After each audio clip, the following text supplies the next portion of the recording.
Assalamualaikum warahmatullahi wabarakatuh. Hari ini kita akan belajar pelajaran keempat ataupun tajuk keempat untuk pelajaran sirah, ya, yang bertajuk pekerjaan Nabi Muhammad SAW. Dalam buku teks pelajaran ini terletak di muka surat 26, 27 dan 28. Pecahan tajuk untuk pelajarannya ada dua pecahan, ya. Yang pertamanya unit 1 dan yang keduanya unit 2. Unit 1 bertajuk Nabi Muhammad mengembala kambing dan unit kedua bertajuk Nabi Muhammad berniaga.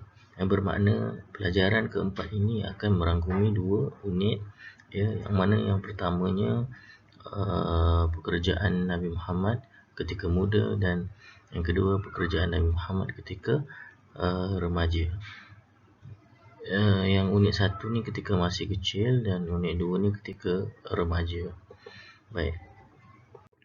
Unit 1, ya, Nabi Muhammad mengembala kambing. Baik, selepas kematian ibu dan datuk Nabi Muhammad, ya, Nabi tinggal dengan bapa saudaranya yang bernama Abu Talib. Ini kena ingatlah, Abu Talib, antara salah satu manusia yang paling sayangkan Nabi Muhammad adalah Abu Talib, ya. Allah pun sayang juga dengan Abu Talib ni, tapi sayangnya dia tidak memeluk Islam, ya. Dia status dia kekal kafir. Walau bagaimanapun Allah sayangkan dia, ya, tapi statusnya kekal kafir lah, ya. Hukuman Allah pada dia tu terpulanglah kepada Allah sendiri. Baik. Nabi Muhammad SAW bekerja mengembala kambing, ya, kepunyaan penduduk Mekah. Orang Mekah punya kambing tu Nabi Muhammad tolong jaga, tolong bagi makan, tolong supaya tak lari, ya. Itu pekerjaan dia masa kecil, ya. Dan baginda juga menerima upah yang mencukupi untuk menampung kehidupannya, ya. Seperti mana yang kita tahu, ayahnya meninggal sewaktu masih dalam kandungan, ya, sewaktu Nabi Muhammad masih dalam kandungan. Ibunya pula meninggal ketika berumur 6 tahun, ya. Diambil pula oleh datuknya, ya. Datuknya pun meninggal juga, ya. Akhirnya dijaga oleh Abu Talib sendiri, ya, bapa saudara. Abu Talib ni anak kepada datuk Nabi Muhammad lah, ya. Abdul Muttalib itu tadi mempunyai anak yang bernama Abu Talib, ya, yang menjaga Nabi Muhammad selepas kematiannya. Baik. Pekerjaan Nabi Muhammad ketika kecil adalah mengembala kambing, menjaga kambing, bagi makan apa semua, Baik. Seterusnya kita masuk dekat unit 2. Nabi Muhammad mula berniaga ketika berumur 12 tahun. Nabi Muhammad telah pergi ke Syam, ke satu tempat yang bernama Syam, untuk berniaga bersama bapa saudaranya. Bapa saudara Nabi Muhammad ni yang bernama Abu Talib ni memang dah sedia berniaga, cuma dia tak bawa masa Nabi Muhammad kecil lagi. Dia tak bawa, dia biar Nabi Muhammad cari penghidupan sendiri, mengembala kambing ke apa ke yang berdekatan dengan Mekah, supaya tak perlu pergi jauh-jauh, ya.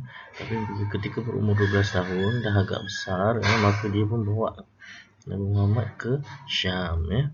Dia bawa Nabi Muhammad ke Syam dan banyak tempat lain lagi yang dia bawa, yang penting untuk berniaga, membawa barang dagangan. Baik. Ketika berumur 25 tahun pula, Nabi Muhammad datang sekali lagi ke Syam, untuk berniaga. Tapi kali ini baginda menjadi ketua rombongan.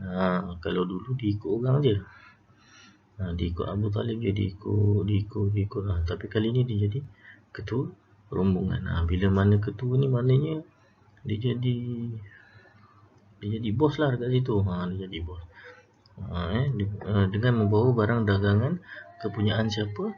Khadijah. Khadijah ni Siti Khadijah lah, seorang wanita yang kaya ketika zaman itulah, Baik. Seterusnya Nabi Muhammad SAW pergi dengan ditemani oleh khadam Khadijah. Khadam ni maknanya orang gaji, Nabi Muhammad ditemani oleh orang gaji Khadijah yang bernama Maisarah. Okey, baginda berniaga di Syam dengan jujur dan mendapat keuntungan yang besar. Biasa orang jujur ni memang akan untung besar. Sebab apa? Sebab dekat negara Arab dulu zaman Nabi dulu dia suka menipu. Okay, contohnya bayar 500 gram, saya nak beli bawang 500 gram lah, tapi peniaga tu akan timbang 400 gram dan duit yang dibayar duit untuk 500 gram. Maknanya dia dah curi 100 gram daripada hak pembeli tersebut. Orang Arab dulu orang Arab jahiliah dia suka buat macam tu. Ataupun jual buah, contohnya dia yang buruk dia letak dekat bawah, yang cantik dia letak dekat atas. Jadi bila orang pilih-pilih nampak, oh cantik buah ni, saya nak sekilo contohnya kan, maka peniaga tersebut akan mengambil bahagian yang bawah yang buruk-buruk, buah yang buruk untuk dijual. Orang Arab jahiliah dulu suka buat macam tu, menipu timbangan, menjual barangan rosak, sangat suka. Tapi dengan Nabi Muhammad, pembeli berpuas hati dapat buah baru, buah yang masih elok. Kemudian beli makanan timbangan yang mencukupi, malah lebih lagi. Nabi Muhammad bagi lebih lagi. Kalau orang minta 500 gram, dia lebihkan sikit, 550 ke, dia lebihkan lagi. Dan apabila pelanggan berpuas hati, maka keesokan harinya nak beli buah busuk ke nak beli buah elok, keesokan hari mesti pelanggan pilih beli buah elok, betul tak? Kemudian kalau nak beli bawang, beli 400 gram ke beli 550 gram, maka jawapannya sangat-sangat jelas dan nyata, mesti kita pilih yang 550 gram kan. Sebab tu Nabi Muhammad mendapat keuntungan yang besar. Salah satu kunci keuntungan Nabi Muhammad adalah dia melebihkan timbangan dia dan memuaskan hati pelanggan. Itu kunci keuntungan besar Nabi Muhammad. Baik, ini adalah penghayatan Nabi Muhammad SAW mendapat hasil yang banyak di dalam perniagaan kerana baginda sentiasa mengamalkan sifat jujur, amanah dan mesra dengan pelanggan. Jujur tu itulah jujur. Kalau orang nak 500 lah, ataupun lebih, jangan kurang. Kemudian bahagian amanah pula, kalau kita bawa perniagaan orang, maka kita kena menjaga sebaik-baik lah. Kalau sepatutnya untung 2,000, kita kena serah 2,000 lah dekat tuan dia. Macam tu, amanah tu masuk amanah.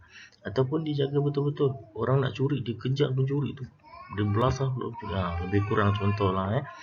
Amanah tu maksudnya jaga betul-betul lah. Dan dia mesra dengan pelanggan. Mesra dengan pelanggan tak boleh kasar-kasar, kena cakap baik-baik. Sebab pelanggan ni, kebiasaan untuk orang berniaga, pelanggan ni dia bukan nak guna sekali je, dia nak guna banyak kali supaya keuntungan tu berterusan. Sebegitu tu kunci ataupun kepentingan berniaga lah. Macam mana Nabi Muhammad mendapat hasil yang banyak dalam perniagaan. Itu ada 3 cara dia: jujur, amanah dan mesra. Baik. Dan juga boleh juga kita amalkan doa untuk memudahkan urusan. Memudahkan urusan. Apa urusan dalam bahasa Inggeris apa? Urusan dalam bahasa Inggeris adalah business. Urusan dalam bahasa Inggeris disebut business. Maka Rabbi yassir wala tu'assir ini sangat sesuai untuk dibaca atau dilafazkan untuk mereka-mereka yang berbisnes. Baik, Rabbi yassir wala tu'assir, mudah je doa dia. Rabbi yassir wala tu'assir, wahai Tuhan, permudahkanlah dan jangan persulitkan. Banyak benda yang perlu kita mohon dipermudah ketika berniaga. Seperti contoh, mohon cuaca cantik. Kalau orang berniaga cuaca ribut, susah juga. Kemah terbang sana sini, kanopi terbang, meja terbang, nasi lemak terbang, susah. Elok-elok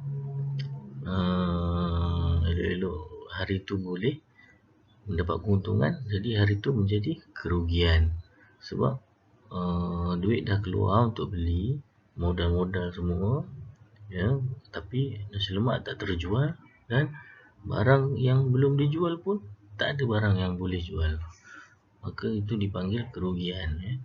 Maka sebab itu kita digalakkan untuk berdoa Rabbi yassir wala tu'assir. Baik, ni ada latihan, ya, ada 6 soalan semua sekali, ya. Sila salin dan jawab ke dalam buku tulis.